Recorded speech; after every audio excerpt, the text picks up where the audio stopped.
ഒരു കാര്യം കൂടെ ചോദിക്കാൻ വിട്ടുപോയി. അല്ല ചോദിച്ചോ. നെപ്പോ കിഡ്സ് നമ്മളൊരു പോഡ്കാസ്റ്റ് ചെയ്തിരുന്നു. നെപ്പോ കിഡിന്റെ അതിപ്രസരം. മലയാള സിനിമയെ നെപ്പോ കിഡ്സിന്റെ അതിപ്രസരമാണോ എന്നുള്ള രീതിയിൽ നമ്മൾ ഒരു പോഡ്കാസ്റ്റ് അല്ലേ ഡെഡിക്കേറ്റഡ് ആയിട്ട് ചെയ്തു. അപ്പൊ അതിപ്രസരമാണോ ആണെന്ന് ചോദിച്ചാല് ആണോ? അതാ നമ്മൾ പറഞ്ഞത്. ആണ്. അത് ആക്ച്വലി എനിക്കിവിടെ നിൽക്കുന്നതിൽ എനിക്ക് അതിൻ്റെതായിട്ടുള്ള വിഷമങ്ങളുണ്ട്.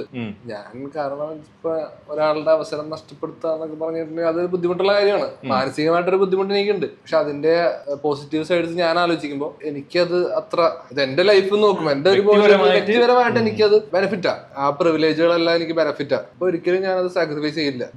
ഞാൻ ഡയറക്റ്റ് ആയിട്ട് പറയുന്ന ഞാൻ ഒരിക്കലും സാക്രിഫൈസ് ചെയ്യില്ല. പ്രിവിലേജസ് ഉണ്ട്, ഉറപ്പായിട്ടുണ്ട്. എനിക്ക് ഇത്രയും ആൾക്കാരെ എനിക്ക് പെട്ടെന്ന് എനിക്ക് ആ സ്ഥലത്ത് ചെല്ലുമ്പോൾ എനിക്ക് റെസ്പെക്ട് കിട്ടുന്ന എന്റെ അച്ഛനുണ്ടാക്കി റെസ്പെക്ട് അതൊരു പ്രിവിലേജാണ്.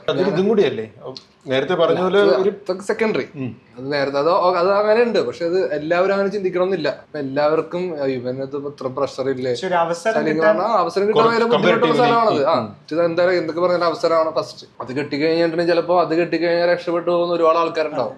അവരൊക്കെ നിൽക്കുമ്പോ നമ്മളിങ്ങനെ തട്ടിമുട്ടി പോകുന്നതൊക്കെ ശരിക്കും അതൊരു പ്രിവിലേജിന്റെ പുറത്ത് ഞാൻ സമ്മതിക്കുന്നു. പ്രിവിലേജിന്റെ പുറത്ത് തന്നെയാണ്. പക്ഷെ അത് ഞാനെന്തെങ്ങനെ പ്രിവിലേജ് കളയാൻ ഞാൻ ഒട്ടും ആഗ്രഹിക്കുന്നു.